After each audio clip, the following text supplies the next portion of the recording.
आज देशाच्या संसदेत महिलांच्या आरक्षणासारख्या महत्त्वाच्या विधेयकावर विरोधाचा अनपेक्षित स्फोट झाला आणि सत्ताधाऱ्यांविरोधात विधेयक एकवटलेले दिसले। पण प्रश्न असा आहे, हा विरोध केवळ राजकारणापुरता मर्यादित आहे का, की संविधानिक मूल्यांच्या रक्षणासाठी खऱ्या अर्थाने संघर्ष सुरू आहे? कारण गेल्या काही वर्षात सत्ताधारी व्यवस्थेकडून घेतले जाणारे अनेक निर्णय हे संविधानाच्या मूलभूत तत्वांना छेद देणारे ठरत आहेत आणि त्याच मालिकेतील एक अत्यंत गंभीर आणि दूरगामी परिणाम करणारा निर्णय म्हणजे 1 ऑगस्ट 2024 रोजी आलेला पंजाब सरकार विरुद्ध दविंदर सिंग हा सर्वोच्च न्यायालयाचा निकाल। या निर्णयामध्ये अनुसूचित जातीमध्ये उपवर्गीकरण करण्याचा मार्ग मोकळा करण्यात आला। पहिल्या नजरेत हा निर्णय काहींना न्याय्य वाटू शकतो, पण त्यामागचा सामाजिक आणि राजकीय वेळ समजून घेतला पाहिजे। या निर्णयाच्या अवघ्या 2 ते 2.5 महिन्यात म्हणजेच 15 ऑक्टोबर 2024 रोजी कोणतीही व्यापक चर्चा न करता संबंधित समाज घटकांना विश्वासात न घेता बदर समिती स्थापन करण्यात आली। प्रश्न असा आहे, इतकी घाई कशासाठी? अनुसूचित जाती म्हणजे केवळ एक आकडा नाही। महाराष्ट्रातच चांभार, मातंग, मोची, हरळ्या अशा तब्बल एकूण 60 जाती या वर्गात येतात। हजारो वर्ष शोषण सहन केलेल्या या समाजात पुन्हा विभागणीची बीज पेरण्याचा हा प्रयत्न नाही का? डॉक्टर बाबासाहेब आंबेडकरांनी सांगितलं होतं, गुलामाला गुलामाची जाणीव करून द्या, तो बंड करेल। म्हणजेच जागृती ही एकतेसाठी असते, पण इथे जागृतीच्या नावाखाली फूट पाडण्याचं राजकारण सुरू आहे। आजपर्यंत मातंग आणि बौद्ध समाज यांच्यात कधी वैर नव्हतं।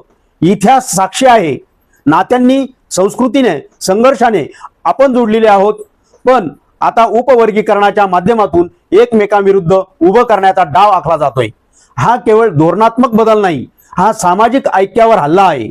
लोकशाही म्हणजे काय? सबको साथ लेकर चलना, सबके हित के लिए काम करना। पण आज वास्तव उलट आहे।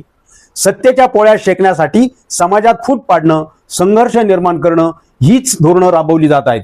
बाबासाहेबांनी स्पष्ट इशारा दिला होता, मी कितीही चांगलं संविधान लिहिलं तरी ते राबवणारे लोक लायक नसतील तर ते पुस्तक ठरेल। आज हा इशारा अक्षरशः खरा ठरताना दिसतोय।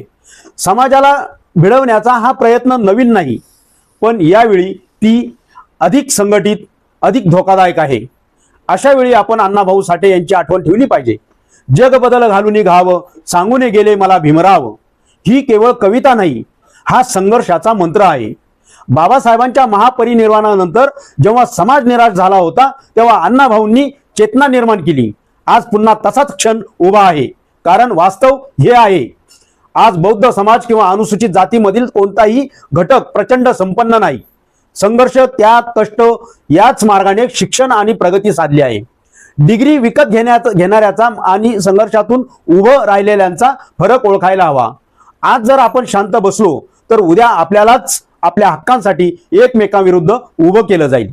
हा लढा कोणत्याही एका जातीचा नाही, हा लढा आहे संविधान वाचवण्याचा, सामाजिक एकता टिकवण्याचा आणि भविष्यातील पिढ्यांना विभाजनाच्या जाळ्यात अडकू न देण्याचा।